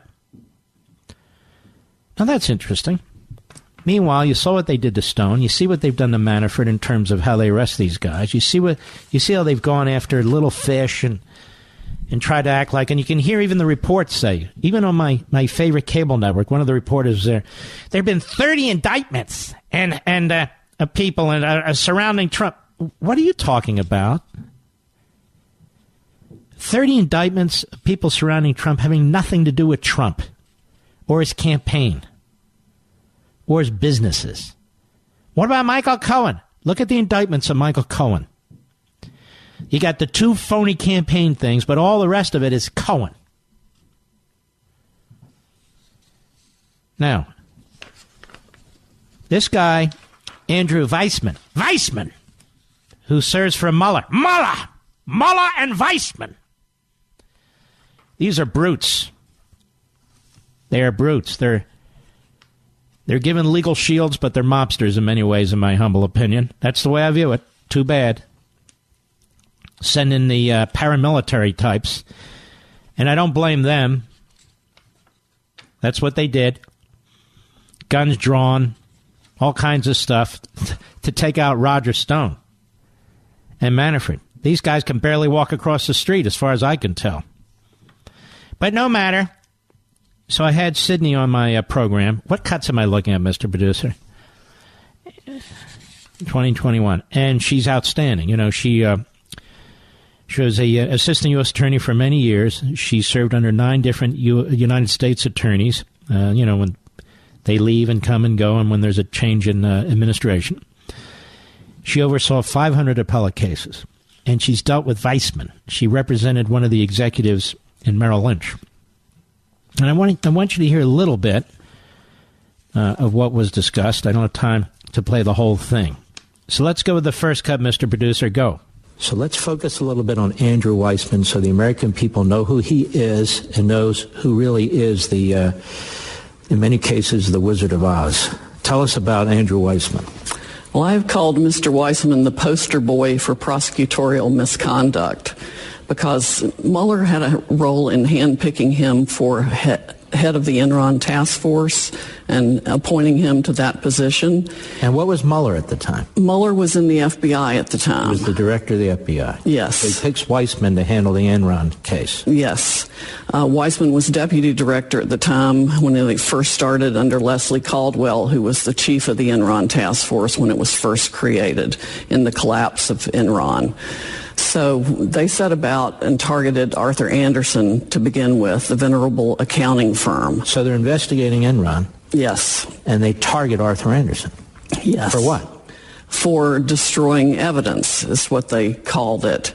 But they did it by making up a crime, by combining 2 separate statutes to create a crime out of something that wasn't. So they destroyed Arthur Andersen. They knew they were going to destroy the company. Now, how did they destroy Arthur Andersen? By indicting it. They indict Arthur Andersen because they're the financial advisors to Enron. Exactly. They were the auditors and financial advisors to Enron. And they manufacture a crime by combining 2 different statutes. Exactly. And at that time, how many people worked for Arthur Andersen? 85,000 people worked for Arthur Andersen. 85,000 people. And Weissman was the lead investigator. He was the lead prosecutor on that case. And he reported, in part, he informed the director of the FBI at the time, Mueller. Yes. Okay. Well, what did they do? Well, they knew they were going to destroy the company when they indicted it because Anderson represented 2,500 publicly traded companies. And no auditor who represents publicly traded companies can function as an auditor when they're indicted. So they sealed the indictment for a week while they... They indict them. Seal the indictment for a week. Yes. That's absolute disaster for accountants, auditors, financial advisors. Yes. Okay. And they worked behind the scenes during that week to avoid upheaval in the markets so that when they announce the indictment and unseal it publicly, the markets are not as disruptive as they would have been if they had just indicted them publicly immediately. What did they indict Arthur Anderson for? They indicted them under a witness tampering statute. And the way they did it, they took criminal intent out of the process. And in fact, when the Supreme Court later got the case, Justice Rehnquist wrote the decision for the for the unanimous Supreme Court, and said it was shocking how little criminal culpability the jury instructions had required, and that Anderson had not committed a crime at the time. 85,000 people lost their jobs. Anderson, the number one auditing, financial, accounting firm in the nation, went broke. Went bankrupt, never to appear again. The case against Anderson went all the way to the Supreme Court, and they reversed 9-0. 9-0. Next clip, go ahead. Prosecutor's office, special counsel says, look, we just want to interview the president. We want to know his view on Mr. Comey. We want to know, really what was his opinion of Mr. Comey? What was his opinion of the Russian investigator? What was his opinion of Mr. Flynn? And the media's out there, he has nothing to hide. What's the problem? Isn't the problem what you just told us that your own client faced? And explain that. Oh, yes. Well, first of all, neither Mr. Mueller nor Andrew Let's stop Weissman. here. It says some context. Now we're talking about Merrill Lynch. 4 executives at Merrill Lynch were indicted. Andrew Weissman led all 3 of these attacks on Enron, on Anderson, and on Merrill Lynch. It wasn't enough to get Enron, which had done many bad things. He puts Anderson out of business, ultimately, 9-0. Goes after these 4 at Merrill Lynch. Even more than that, they plant their people in Merrill Lynch, which they got agreement to do because, the company has a gun to its head. And even the bills they were paying their lawyers to defend themselves, the prosecutor wanted to review. Go ahead. Truth whatsoever. They're only interested in whatever they can generate to create a criminal offense against whoever they want to target. And they will do that by any means they can manufacture. Any means they can manufacture. So why are these questions, why do they ring a bell to you? Because, for example, my client still stands convicted. A Merrill Lynch executive of perjury and obstruction of justice, 2 separate offenses, for expressing his personal understanding of a telephone call he did not even participate in, after Mr. Weissman instructed him in front of the grand jury to share that personal understanding with the grand jury, whether it was accurate or not. Well, if it doesn't even have to be accurate, how in the world can it be perjury? And how can your personal understanding of something be perjury? It makes no sense whatsoever. But he has 2 felony convictions based on that. And we couldn't get it reversed. Thanks to Mr. Weissman. We'll continue this when we return. We'll be right back. Mark Levin.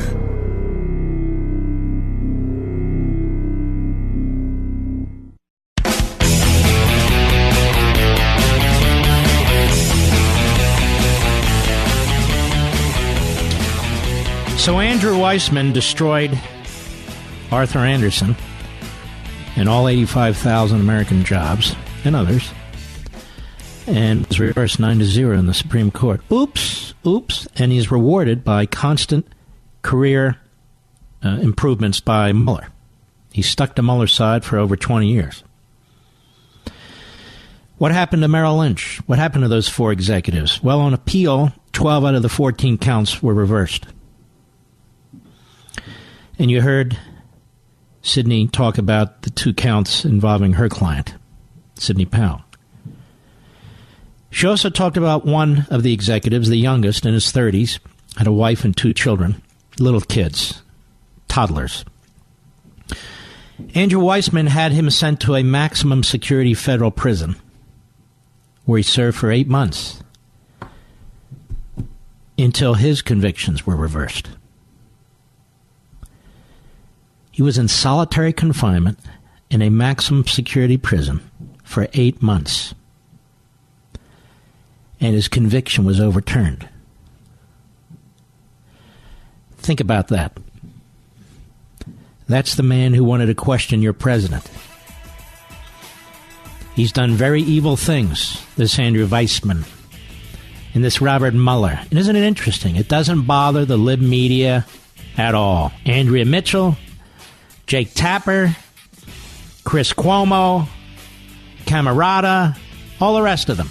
The clowns, the miscreants, the malcontents, doesn't bother them in the least. Mueller's to be protected forever. I'll be right back.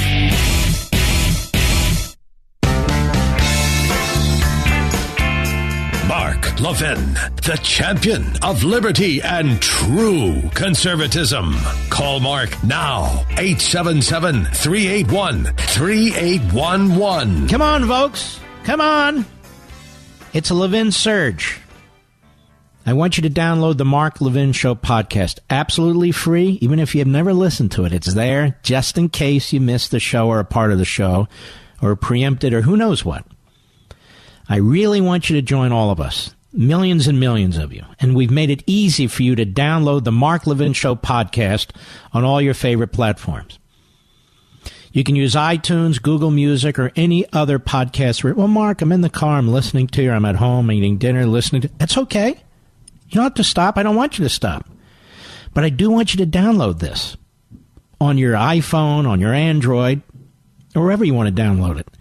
Just go to marklevinshow.com, marklevinshow.com. That's my main website. That's my show website. Search for the keyword podcast in the upper right corner of the page. It's that simple.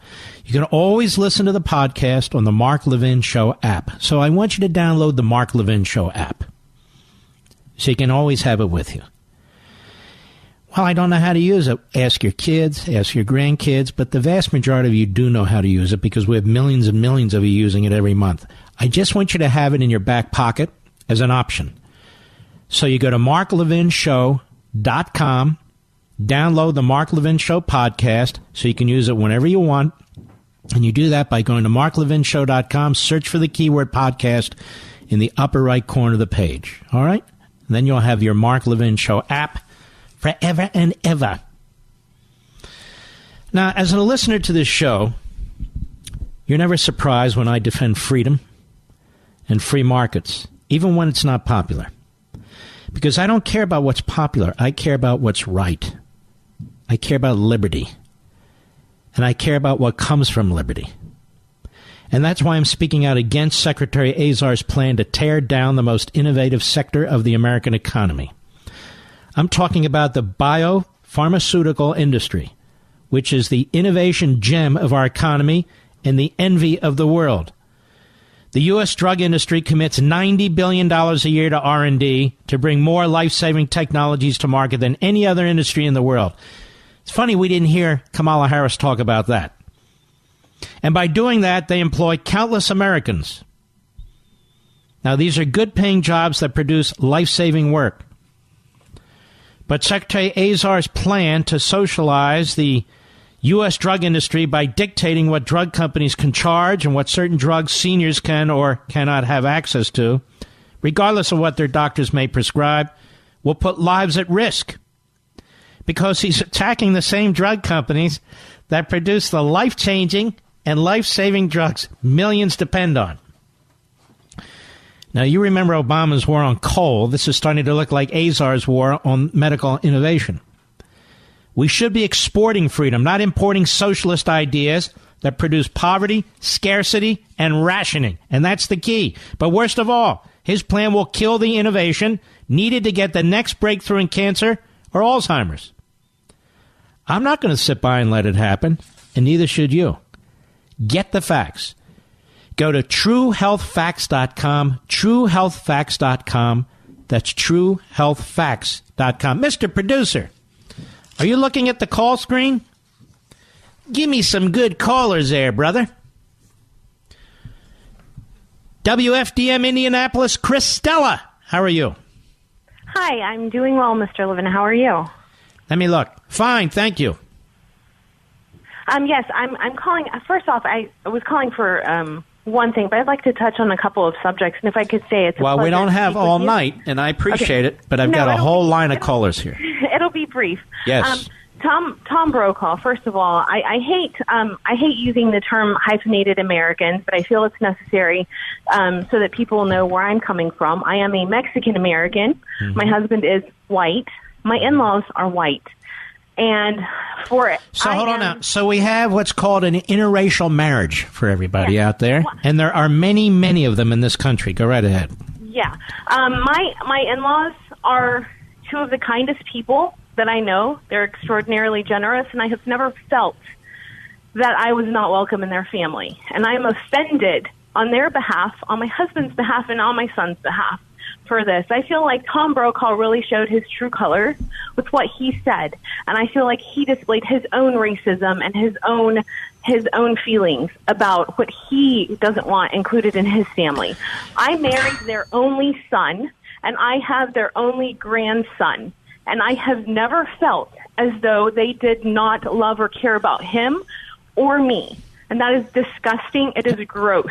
I want to thank you for your call. I'm so sick and tired of these disgusting stereotypes being thrown on the American people. The American people mostly believe live and let live. That's what Americans mostly believe. But the politicians won't let us live and let live. The media won't let us live and let live. They have stereotypes. They project them upon the American people, and it is an outrageous thing to watch this.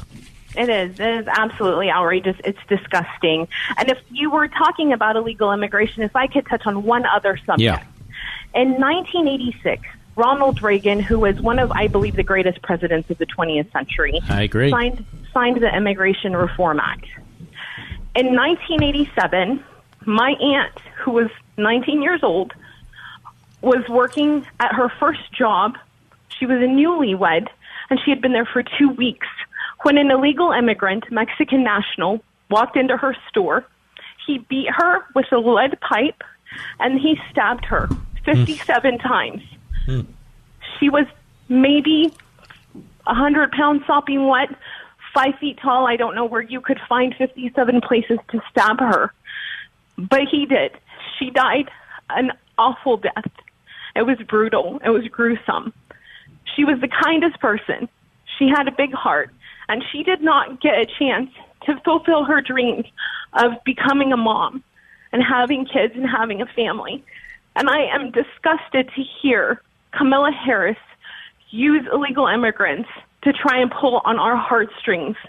She was an American citizen killed by a Mexican national who was here illegally. And she was brown, might I tell you, if we want to go in that direction and put people in, in our own little corners. She was a brown person, killed by a brown person who should never have been here. What would her life have been like? How could she have affected this country? What would her offspring have been like? Do you think this is why when the president is fighting the left and trying to get a secure border, and he's not against immigration, he's against illegal immigration, do you think this is why his popularity among Hispanics skyrocketed? Absolutely. Absolutely. And why is it assumed that Hispanics don't favor law and order? And Hispanics aren't concerned about illegal aliens coming into neighborhoods and hurting people? I mean, why is it assumed that the left represents an attitude that many Hispanics don't have? Right.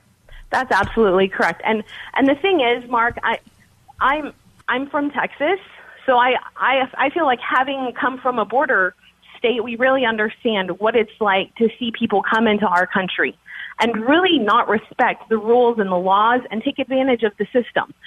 Hispanics see that, and the difference is, they like to pigeonhole us into our ethnic groups, and they like to put all Latinos and Hispanics in the same group. But I am a Mexican American, and I don't know what it's like to be a Honduran or a Cuban or a Puerto Rican American or any of those other. Well, and that's why I don't know what it's like to be Irish. The Irish don't know what it's like to be Jewish, most of them, and so forth. But we get along. We all embrace each other. We're Americans, and that's the key. And they keep ripping at the fabric of this country. They want you to keep having ethnic identity. We all enjoy our holidays. We all want to know our ancestry. I 100% agree with that. But we're Americans. That's the bottom line. That's the glue that keeps us together. And they keep ripping at it, ripping at it, ripping at it. Christella, I want to thank you. I'll tell you what, don't hang up. I want to give you a 1-year subscription to Levin TV and Blaze TV. So don't hang up. I appreciate your call very much. What a wonderful lady, huh? Wonderful lady. Let us go to Casey, San Francisco, California, the great KSFO. Go. Mark, it's an honor to talk to you. I'll be quick so your other callers can get in. There's a lot to talk about Miss Kamala Harris, but I just wanted to ask you if you managed to get her on your show on her way to the White House when she started to tout her legal expertise. Please ask her about San Francisco murdered police officer Isaac Espinoza, who was killed in San Francisco by a known gang member on April 10th, I believe, 2004, with an AK-47, which, by the way, is banned along with the other weapons in San Francisco. And she refused to seek the death penalty for Officer Espinoza. Just wanted to make sure you ask her that question. If she ever made it. She's not going to come on this show because even a polite discussion will result in her being defeated. That was a joke. I know she will never come. None of these leftists will come on this show because they know that I will ask them questions in a very polite and professional way. I will not let them come out of the corner. They're going to have to answer the question, and they don't want to do it. So they'll go on CNN and MSNBC and some soft conservatives. They're definitely, I'm just being honest, they're not going to come on any of my shows because they know that their careers will be finished. Thank you for your call, my friend. Let us go to Mike, Indianapolis, Indiana, the great WFDM. Go. Greetings from the frozen tundra of Indiana. Yeah, you're welcome. Hey, I listen to you all the time, and I watched your show Sunday and really liked it. But I found myself infuriated halfway through it, which probably reached a high point when you made the statement that as a lawyer, if you had done half the things that have been going on in cooperation with this Mueller deal, you'd be called up on the carpet and probably lose your license and so forth. Well, I was talking about Andrew Weissman and his tactics. You better believe, and this FISA court, these various judges who sit there, they're absolutely irresponsible and AWOL. They know damn well that they were snookered, and what they should be doing is calling an evidentiary hearing, find out what the hell happened, and if necessary, and I would think the result would be holding people in contempt. Well, more to the point, Mark, my question is to listen to you and others who very nicely lay out the cases, connect all the dots, show where all this corruption is going on. And I liken that to if I worked for a bank and I was able to create a case, a folder, and connect all the dots to potential corruption within the bank, and I took that folder to the FBI or the DOJ, I'd like to think they'd feel obligated to investigate it. But nobody does that in these instances. No, they don't. And of particular frustration is how the Republicans sit on their hands and never demand accountability. Well, hold on. Some of them do. I mean, you had a great chairman of the House Intelligence Committee, Nunes, who came under brutal attack. You've got others like Jim Jordan, who has led the fight. Some of them do, not enough of them. And then you have other Republicans who break ranks, who want to pass a law to protect Mueller. And then you have Murkowski and Collins and people like that who are reliable anti-conservatives and anti-Republicans in many respects. So it gets a little complicated. But even so, I think your point is that who investigates the investigators? Who prosecutes the prosecutors? And the answer is right now, nobody. Why can't a common citizen... Don't ask me why. You know why. I have no control over this. The system is quite corrupt at this point. That's why. I'll be right back. Mark Levin.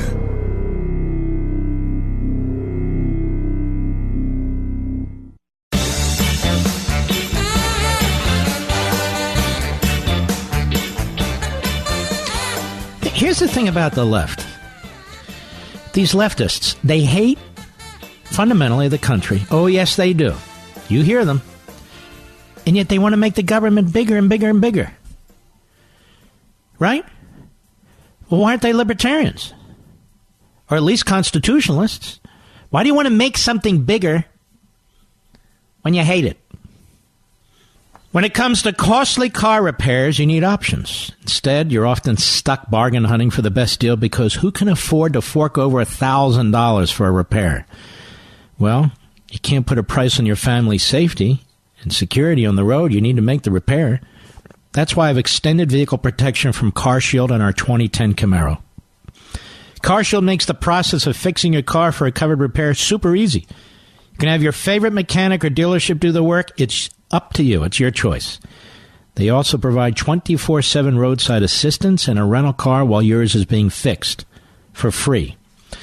If your car is 5,000 to 150,000 miles, it doesn't mean you have to pay high repair bills. Save yourself thousands in future car repairs. Get the best. Get covered by the ultimate in extended vehicle protection, like we did.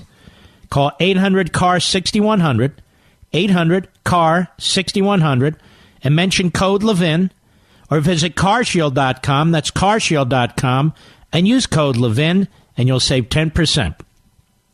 That's carshield.com, code Levin, or call 800-CAR-6100, mention code Levin, a deductible may apply. Well, there's never been a poll, has there? At least not one I'm aware of, or certainly rarely, if that, of legal immigrants who are Latino and their views of illegal immigration. I've never seen that. All I see is a bunch of pasty white leftists from San Francisco and other places, or very wealthy guys like, who's the guy on Univision? Can't remember his name. Jorge Ramos, who's a dual citizen in Mexico and America. All I do is hear them. Or these ethnic front groups and their lawyers. But I never actually hear what legal immigrants from various countries in Central and South America have to say about illegal immigration. Isn't that amazing? We've got Stempy Hoyer. He tells us what they think. Or this guy Stillwell, or whatever the hell his name is. The guy with the greasy hair, you know who I mean. Swalwell. Well, all's not well with Swalwell, I can tell you that. Speaking of greasy hair, you see this guy Schumer? He's getting more creepy by the minute. He's davening, he's hunched over, his cornrows haven't grown in properly where they drill your forehead and put the plugs in and so forth. Oh, my Lord. Oof. And that's what the Democrats picked to be their leader. Well, what do you expect? They picked Robert Byrd, a former Klansman. Meanwhile, they run around calling everybody Klansman. Gabriella, Tucson, Arizona, the great KNST. I love Tucson, Arizona. How are you? I'm doing great. Thank you, Mark. You bet. Go right ahead. Okay, Mark, I'm on my 50s. I've been here since I was in my 30s when I got married. Yeah. And all my friends in Mexico, they live on residential areas that are enclosed with 24-hour security people on these areas. And you know why they have this security. Because they get Rob. Well, let me just say this. You're a legal immigrant. You're from Mexico. Do you feel safe when you're when the illegal immigrants are coming into this country? Well, if they are legal, I feel safe. If they're illegal, no. All right. Call again, Gabriella. We have to go because of the music. We salute our armed forces. By the way, 2 of the officers are in critical condition. 3 are unstable. The suspect is dead. And we pray for the officers and the families in Houston. I'll see you tomorrow.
American way.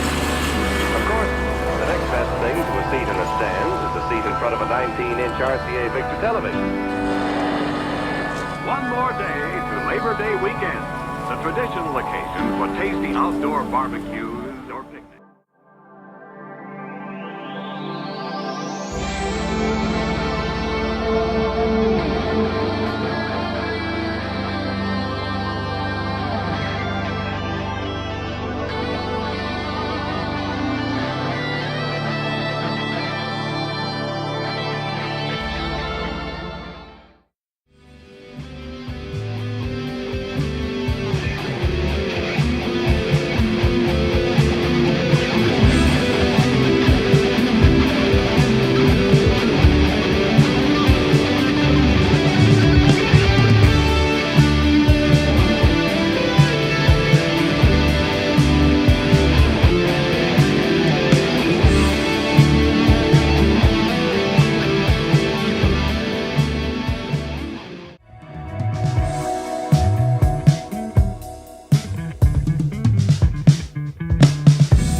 Agree with all the obstacles and with all the enemies who are between me and...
This is Times Square, 42nd